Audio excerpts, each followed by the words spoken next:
Assalamualaikum warahmatullahi wabarakatuh. Di sini saya dan teman-teman saya akan mempresentasikan tentang modul perencanaan teknik industri yang telah kami buat dari modul 1 hingga modul 5. Berikut merupakan anggota dari kelompok kami. Ya, dari tim saya ada Pak Javiah, Mbak Sarah Najia, Duta Nakudan, dan saya sendiri, saya Salator. Jadi pada outline sini ada product development, market analysis, manufacturing system, PPIC, dan designing and managing quality. Pada modul 1 itu membahas product development, jadi pada tahap ini kita membahas pertama kali ada background. Jadi seiring dengan perkembangan zaman mobil meningkat, berbanding lurus dengan kendaraan bermotor yang meningkat, sehingga menghasilkan polusi udara yang berbahaya seperti nitrogen oksida, dan karbon monoksida. Akibatnya menyebabkan penyakit pernapasan seperti asma, infeksi paru-paru, dan lain-lain. Kami kelompok 6, kami tim Mats Indonesia menawarkan solusi ide berupa airblock, paving block polusi udara. Jadi paving block ini berbentuk NIPF dapat menyerap polusi, berfungsi untuk menahan beban hingga tekanan 45,1 MPa seperti paving block pada umumnya, namun memiliki biaya produksi yang cukup tinggi. Jadi berikut merupakan produk spesifikasi dari produk airblock ini dari materialnya, bom tree yang memiliki 2 level, bom tree table, dan berikut merupakan dimensinya. Jadi Pak, selanjutnya adalah komputer analisis. Jadi di sini kita menentukan komputer apa saja yang dapat melawan produk inovasi airblock di pasaran. Itu ada Powerblock, EcoBlock, dan Paving Block. Jadi kita mengidentifikasi juga berdasarkan atributnya, spesifikasi dan fungsi, desain dan bentuk, harga, dan target pasarnya. Setelah menentukan komentarnya, kita juga menentukan identifikasi dari atribut airblock yang ingin kita tawarkan. Itu ada 8. Dan dari 8 tersebut kita menentukan order winnernya dan order qualifiernya dari masing-masing atribut yang kita tawarkan kepada masyarakat. Selanjutnya kita melakukan pembobotan terhadap atribut yang sudah kita tentukan di awal tadi. Kita membobotkan dengan pembobotan subjektif dari tim dengan skala 1 hingga 5. Selanjutnya kita menentukan perankingan terhadap bobot dari atribut dari masing-masing kompetitor seperti Pavlok, EcoBlock, dan Maviblock. Selanjutnya kita masuk pada tahap stakeholder analysis. Jadi pada stakeholder analysis ini ada 3 poin penting, yaitu industry chain, portal stakeholder model, dan stakeholder tunnel. Pada industry chain kita mengidentifikasi supplier mana yang harus kita gunakan untuk menunjang proses produksi airblock. Pada portal stakeholder ini kita menentukan pihak-pihak mana saja yang dapat turut andil dalam proses produksi pembuatan airblock tersebut. Selanjutnya pada tahap stakeholder tabel kita menentukan peran yang sudah kita tentukan di portal stakeholder sebelumnya. Jadi seperti pemerintah itu melakukan apa, industri konstruksi melakukan apa, hingga supplier melakukan apa. Selanjutnya setelah mengidentifikasi stakeholder tabel kita menentukan SWOT dan strategy solution. Jadi pada tahap ini kita meninjau 3 poin penting, yaitu SWOT factor identification, quality process table, dan TOS matrix. Jadi pada berikut merupakan SWOT factor identification yang telah kita buat. Ada dari segi strength, opportunity, weakness, dan threats. Selanjutnya kita melakukan pembobotan pada masing-masing atribut yang kita masukkan pada strength, weakness, dan opportunity, dan threats. Kita membagi 2, yaitu ada faktor internal dan faktor eksternal. Setelah kita menentukan faktor internal dan faktor eksternalnya, kita melakukan plotting space matrix, yaitu mengidentifikasi strategi mana yang dapat kita terapkan untuk melakukan pengembangan produk ini. Itu dapat dilihat dari gambar, kita uh, masuk pada klasifikasi strategi yang agresif. Artinya kita memiliki peluang yang cukup besar dalam pasar dan juga memiliki ancaman yang cukup cukup besar juga dalam pasar. Sehingga kita terus mampu aktif berinovasi secara terus-menerus. Selanjutnya kita menentukan TOS matrix, yaitu merupakan strategi yang digunakan untuk menyelesaikan tiap-tiap strength, weakness, dan opportunities dan threats-nya atau ancamannya. Berikut merupakan TOS matrix-nya. Selanjutnya pada visi dan logo perusahaan, visi kita menjadi dalam produksi dan pengembangan paving block ramah lingkungan yang inovatif dan berkelanjutan, menciptakan kualitas hidup yang lebih baik bagi lingkungan dan masyarakat dunia. Dan berikut merupakan misinya. Di sebelah kanan ada filosofi mengenai logo perusahaan yang kita buat, Mats Indonesia. Pada modul selanjutnya kita bahas tentang marketing analysis. Jadi kita pertama kali menentukan voice of customer, yaitu atau yang dapat disebut dengan suara pelanggan. Jadi kita mengidentifikasi suara pelanggan dari berdasarkan atribut-atribut yang kita tawarkan. Jadi pelanggan menilai atribut tersebut berdasarkan kepentingannya, subjektivitasnya masing-masing. Koresponden yang kita gunakan itu sekitar 40 orang. Mereka menentukan level kepentingan atribut yang kita tawarkan. Selanjutnya kita menentukan nilai relative importance index berdasarkan voice of customer yang telah kita dapat tadi dari 40 koresponden. Berikut merupakan hasil RII-nya. Selanjutnya kita menentukan membandingkan dengan evaluasi score dan target value score. Selanjutnya kita menentukan technical response pada tiap-tiap atribut yang sudah kita buat dan membuat house of quality dari masing-masing atribut. Langsung pada tahap concept generation, pada tahap concept generation dari technical response yang ada, kita membuat ide-ide generasi, masing-masing atribut yang ada dan serta proses karakteristik yang ada. Selanjutnya merupakan supply and demand analysis. Supply analysis sendiri merupakan jumlah barang atau jasa yang tersedia untuk memenuhi permintaan untuk dilakukannya proses produksi. Sedangkan demand analysis merupakan jumlah permintaan dari suatu barang atau jasa yang dibeli oleh customer dengan harga dan kondisi pasar.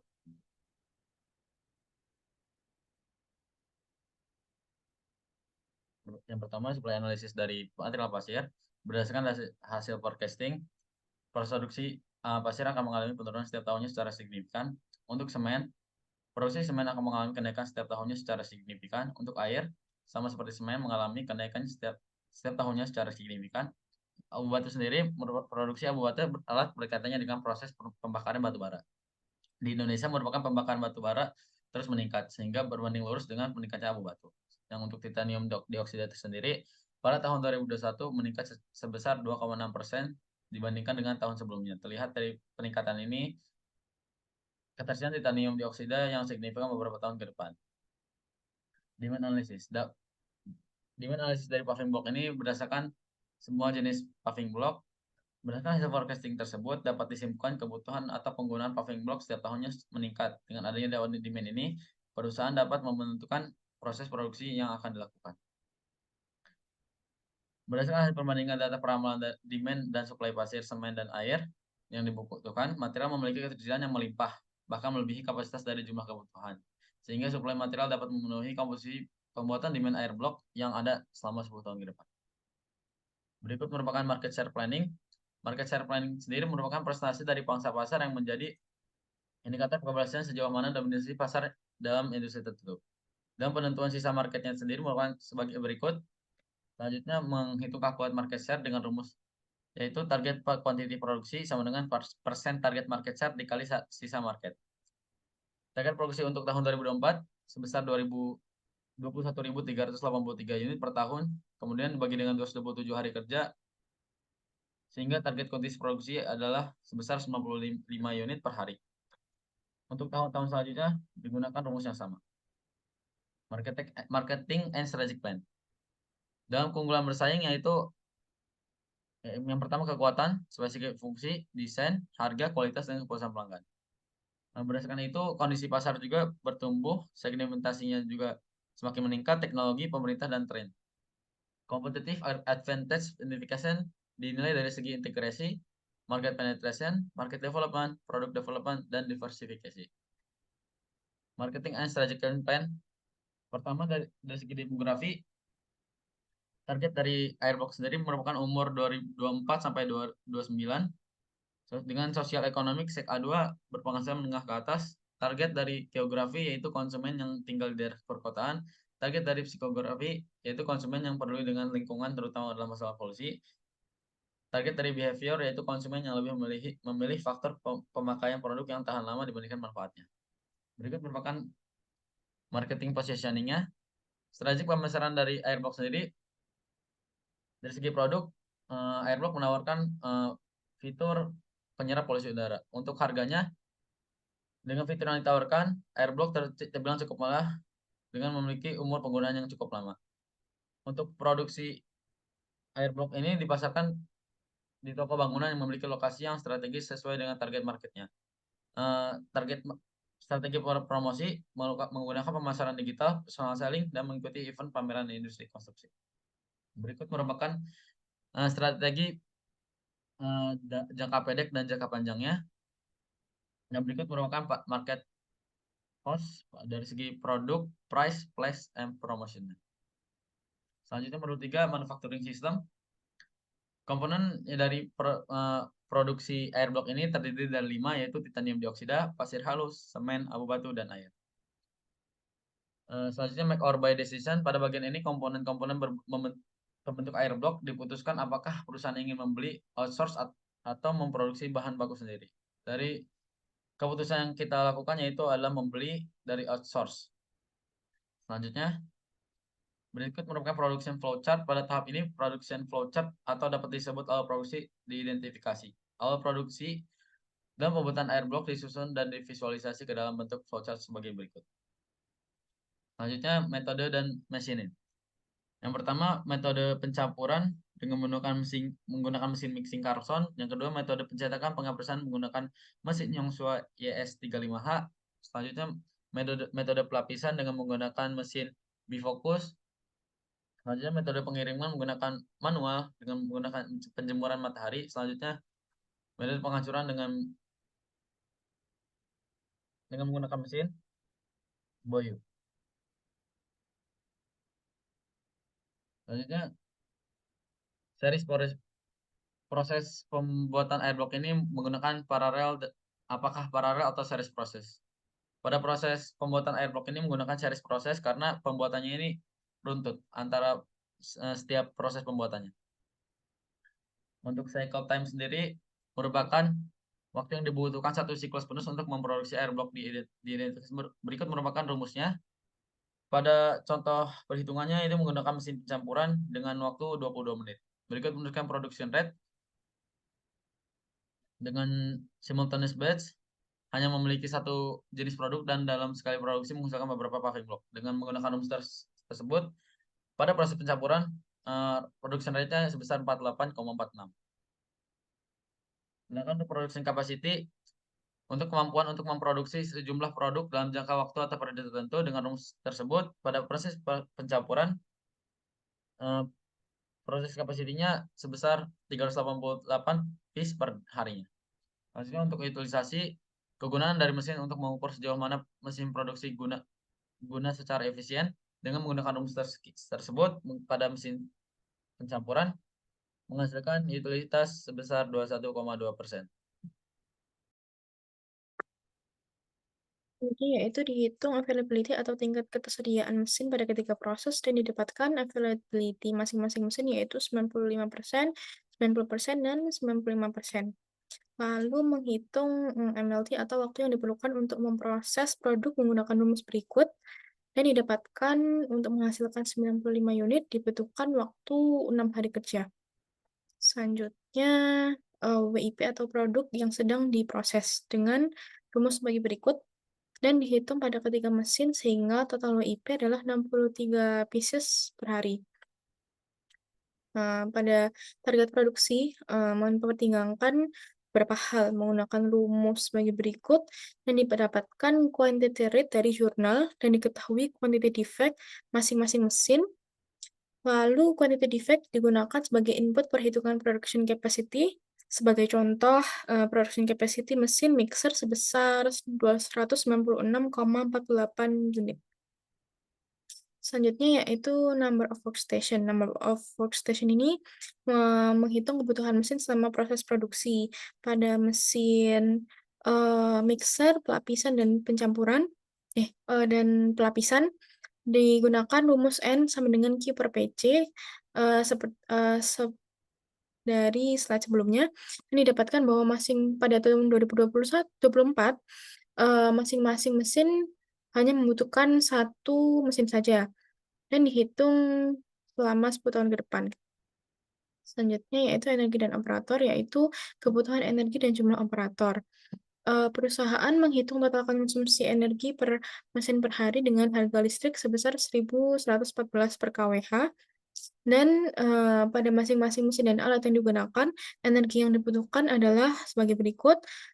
Jumlah jam adalah jumlah jam bersih kerja dengan total sebagai berikut, dan harga dikali dengan harga listrik sehingga didapatkan untuk sebulannya menghasilkan 5.895 sekian. Sedangkan untuk operator dibutuhkan masing-masing satu mesin selama waktu kerja.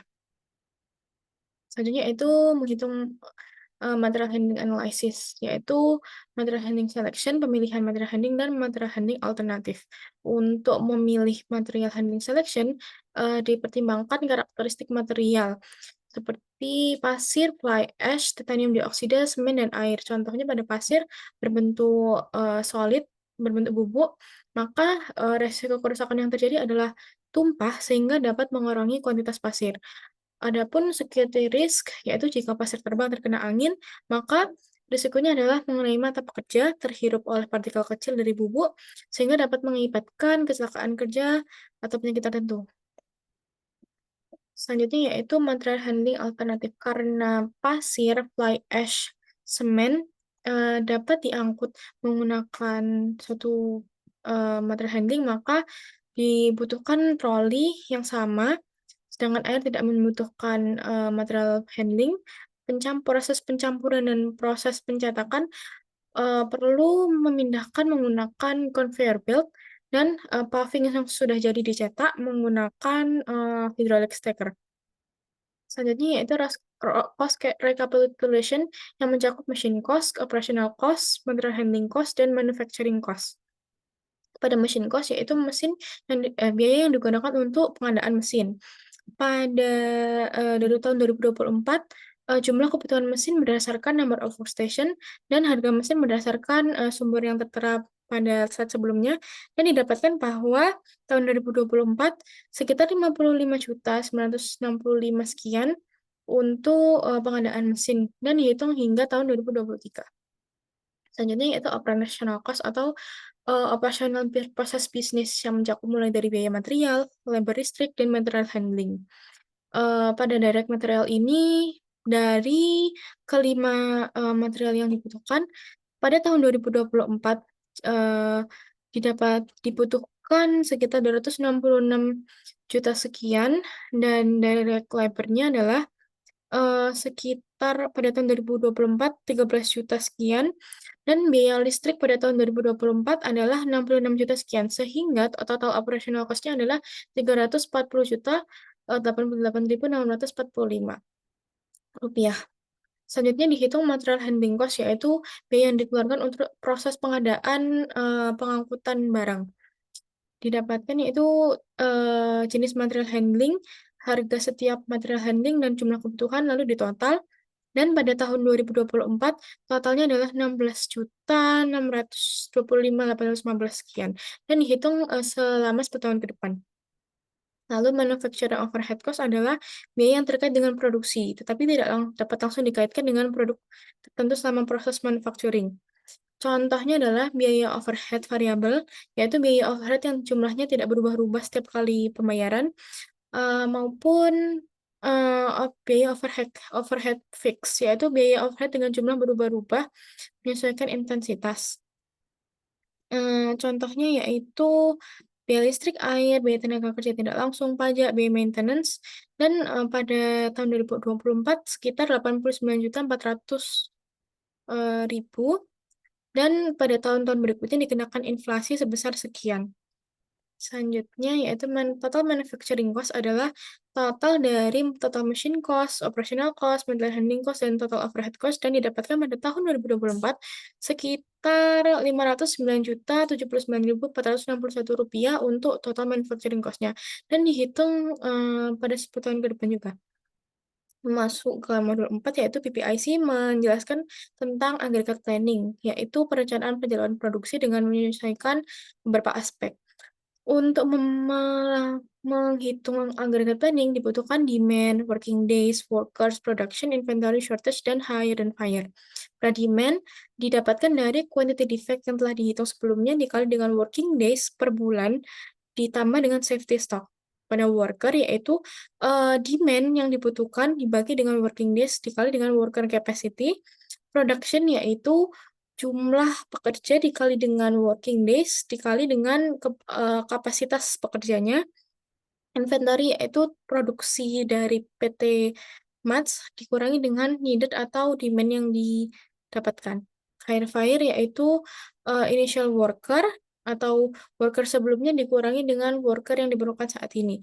Dengan menggunakan parameter bahwa initial number worker adalah 3 orang, initial inventory adalah 0 unit, dan worker capacity adalah 49 berdasarkan production capacity mesin terendah. Selanjutnya yaitu pada demand ditentukan berdasarkan initial demand dengan safety stock. Dengan safety stock adalah menggunakan rumus berikut dan dihitung menggunakan standar deviasi. Pada contoh perhitungan Januari 2024, initial demand yaitu awal quantity defect pada Januari yaitu sebesar 105,51 unit dikali dengan harinya yaitu 19 hari pada Januari 2024 yaitu 2000 unit. Dihitung masing-masing bulan dan kemudian dihitung standar deviasinya. Lalu setelah standar deviasinya dihitung dan dikurangi, kemudian didapatkan bahwa rumus safety stock dimasukkan dari parameter-parameter yang sudah dihitung, lalu akan didapatkan safety stock sebesar 41 unit dengan demand final yaitu 2005 unit ditambah 41 unit dan ditotal dengan 2046 unit. Maka demand selanjutnya yaitu demand yang sudah ditambahkan oleh safety stock.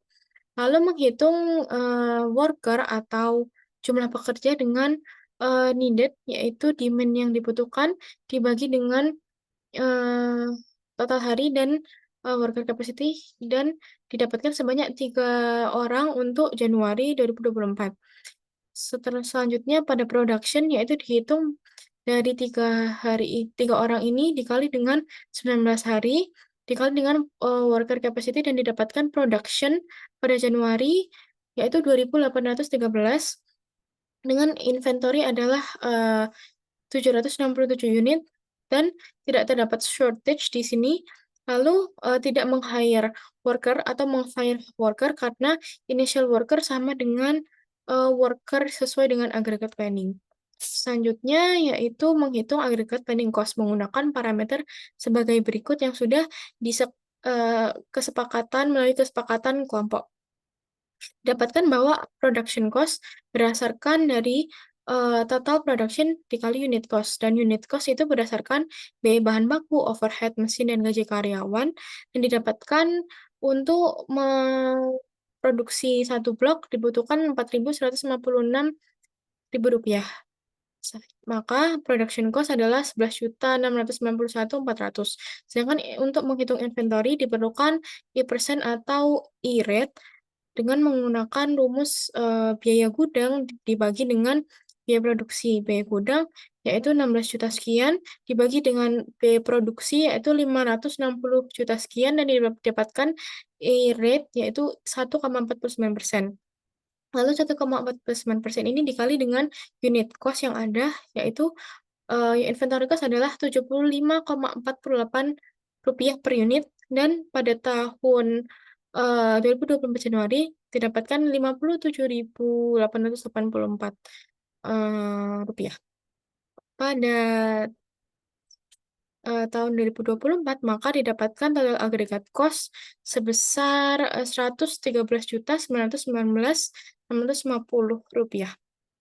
Lalu menghitung master production schedule dengan tabel berikut yaitu forecast adalah production pada aggregate planning, customer order adalah demand target market share awal, PH inventory adalah MPS dikurangi forecast. MPS adalah forecast perhitungan menggunakan lot for lot. Karena menggunakan lot for lot, maka MPS adalah sama dengan demand atau quantity yang paling besar antara forecast dan customer order. Sehingga ATP adalah MPS dikurangi customer order atau dari target market share dan dihitung dari bulan Januari hingga Desember 2024 sehingga pada MPS Air Block didapatkan 563 unit per week selama 5 week pada bulan Januari dan disesuaikan masing-masing. Setelah itu dilanjutkan sampai bulan Desember 2023.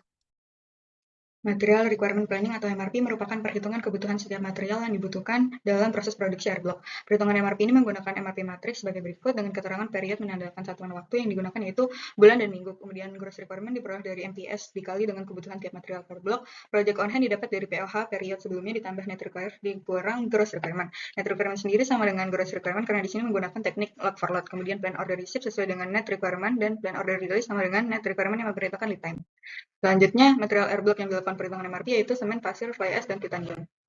Berikut perhitungan MRP untuk material semen pada tahun 2024. Gross requirement sendiri diperoleh dari MPS bulan Januari yaitu 563 dikali dengan kebutuhan semen per blok yaitu 0,158 kg, sehingga gross requirement-nya adalah 89,07. Kemudian POH diperoleh dari POH periode sebelumnya yaitu 0 ditambah dengan net requirement yaitu sama dengan gross requirement sebesar 89,07 dan dikurang gross requirement sehingga hasilnya adalah 0. Kemudian plan order release dengan lead time seminggu sehingga harus order satu periode sebelum bulan Januari sebanyak 89,07. Kemudian perhitungan dilakukan hingga tahun 2033. Berikut merupakan MRP untuk material pasir. Kebutuhan material pasir adalah sebanyak 0,183 kg sehingga gross requirement-nya adalah 104. Lalu lead time pengiriman pasir adalah seminggu sehingga harus order satu periode sebelum bulan Januari sebanyak 104. Kemudian perhitungan dilanjutkan hingga tahun 2033. Selanjutnya berikut perhitungan untuk MRP material fly ash tahun 2024. Kebutuhan fly ash per blok yaitu 2,467 kg sehingga gross requirement-nya adalah 1387,65. Kemudian lead time pengirimannya adalah 2 minggu sehingga harus order 2 periode sebelum bulan Januari sebanyak 1387,65 dilanjutkan hingga tahun 2033. Kemudian untuk titanium dioksida kebutuhan per bloknya adalah 0,077 kg sehingga gross requirement-nya adalah 8,73 kg. Kemudian lead time-nya itu selama 1 minggu sehingga harus order 1 periode sebelum bulan Januari dan dilanjutkan hingga tahun 2033. Selanjutnya total production cost diperoleh dari penyembelihan biaya yang terdiri dari payroll atau gaji pegawai, kemudian manufacturing cost dari modul 3 yang menjumlahkan total machine cost, total operational cost, total material handling cost, dan total overhead cost. Kemudian ada inventory cost, shortage cost, hiring cost, dan firing cost yang didapat dari aggregate planning. Kemudian dihitung setiap tahunnya dan didapatkan total production cost selama 10 tahun ke depan sebesar 18.497.245.183 rupiah. Kemudian total inventory cost setiap komponen dihitung dari holding cost dan ditambah dengan ordering cost. Dengan asumsi di sini material air tidak dihitung karena tidak memiliki biaya inventory. Sehingga total inventory cost tahun 2024 adalah sebanyak 32 juta. Dan perhitungan dilanjutkan hingga tahun 2033. Selanjutnya dapat diketahui rekapitulasi biaya pada tahun 2024 dapat dihitung dengan menjumlahkan total production cost dan total inventory cost, yaitu sebesar 607 juta. Dan perhitungan dilanjutkan hingga tahun 2033. Selanjutnya modul 5, Designing and Managing Quality. Pada modul ini membahas kualitas produk yang menentukan dimensi kualitas berdasarkan Griffin Dimension atau yang merupakan kumpulan aspek kualitas yang berpengaruh pada kualitas produk. Dalam setiap dimensi ini menentukan karakteristik, tipe karakteristik yang dibagi menjadi variabel atau dapat diukur dan nominal atau tidak dapat diukur. Kemudian tipe standarnya sendiri dibagi menjadi 3 yaitu larger better atau lebih besar lebih baik, smaller better atau lebih kecil lebih baik, dan nominal best atau sama dengan nilai yang ditentukan. Kemudian nilai karakteristik dari dimensi dan unitnya serta alat mengukurnya. Berikut merupakan penjelasan dari dimensi kualitas dan karakteristiknya. Ada performance, fitur, reliability, dan conformance. Kemudian lanjutan dari sebelumnya itu ada dimensi durability, serviceability, estetika, dan perceived quality sebagai berikut. Selanjutnya, critical to quality yaitu merupakan kualitas yang ingin dicapai. Titik ini dipengaruhi oleh KPIV atau Key Performance Input Variable dan KPOV yaitu Key Performance Output Variable. KPIV sendiri variabel itu variabel yang dapat dikontrol untuk mencapai hasil sesuai dengan CTQ. Dan KPOV sendiri adalah hasil dari apa yang telah dicapai. Berikut merupakan penjelasan KPIV dan KPOV untuk setiap karakteristik. Selanjutnya adalah lanjutan dari KPIV dan KPOV untuk setiap karakteristik yaitu sebagai berikut. Lalu pada bagian defect mechanism ini mendefinisikan toleransi dan defect yang terjadi pada setiap karakteristik. Contohnya yaitu kekuatan tekan paving block memiliki toleransi kurang dari 6,5 MPa sehingga dikatakan defect jika paving block memiliki daya tahan tekan di bawah 35 MPa. Selanjutnya merupakan lanjutan dari definisi toleransi defect yang terjadi pada setiap karakteristik sebagai berikut. Kemudian dilakukan proses identifikasi masalah atau penyebab bagaimana bisa terjadinya suatu permasalahan atau defect untuk setiap karakteristik. Masing-masing defect diidentifikasi sebanyak 5 alasan penyebab terjadinya defect sebagai berikut. Berikut merupakan lanjutan dari identifikasi masalah. Lalu dilakukan pembuatan fishbone diagram yang disusun berdasarkan identifikasi masalah atribut defect pada air block. Fishbone ini dikelompokkan ke dalam 5 kategori penyebab defect yaitu man, material, mesin, method, dan environment. Selanjutnya, quality objektif pada PT Mas Indonesia ini yaitu meningkatkan inovasi dalam pembuatan paving block yang mampu melakukan penyerapan polusi udara secara optimal sekaligus mempertahankan kualitas material dan ketahanan terhadap ketegangan. Berdasarkan quality objektif yang telah ditetapkan, perlu adanya tindakan serta kebijakan terhadap kualitas air block, yaitu yang pertama melakukan seleksi supplier, yang kedua mengadakan program training, yang ketiga melakukan maintenance mesin, yang keempat melakukan research and development. Kemudian dilanjutkan dengan membuat quality procedure untuk setiap kebijakan kualitas. Untuk kebijakan kualitas yang pertama yaitu seleksi supplier dilakukan oleh Departemen Purchasing dengan seleksi supplier awal, evaluasi ulang supplier, dan evaluasi kinerja supplier. Kemudian kebijakan kualitas kedua yaitu program training dilakukan oleh Departemen HRD dan diisi oleh Departemen Production dengan pemaparan materi pengenalan mesin, setting awal mesin, pengoperan mesin, dan penanganan kendala. Kemudian ditutup oleh Departemen HRD dengan assessment. Kemudian yang ketiga, kebijakan dalam maintenance mesin yang dilakukan oleh Departemen Maintenance melalui perencanaan dan penjadwalan mesin, pemeriksaan mesin, pemeliharaan mesin, uji coba pada mesin yang setelah diperbaiki dan dokumentasi maintenance. Kemudian kebijakan yang terakhir yaitu Research and Development dilakukan oleh Departemen R&D melalui penelitian, perencanaan riset, pengembangan produk, uji coba produk, revisi uji coba, dan implementasi produk. Sekian presentasi dari kelompok kami, kurang lebihnya mohon maaf atas perhatian dan waktunya. Kami ucapkan terima kasih. Wassalamualaikum warahmatullahi wabarakatuh.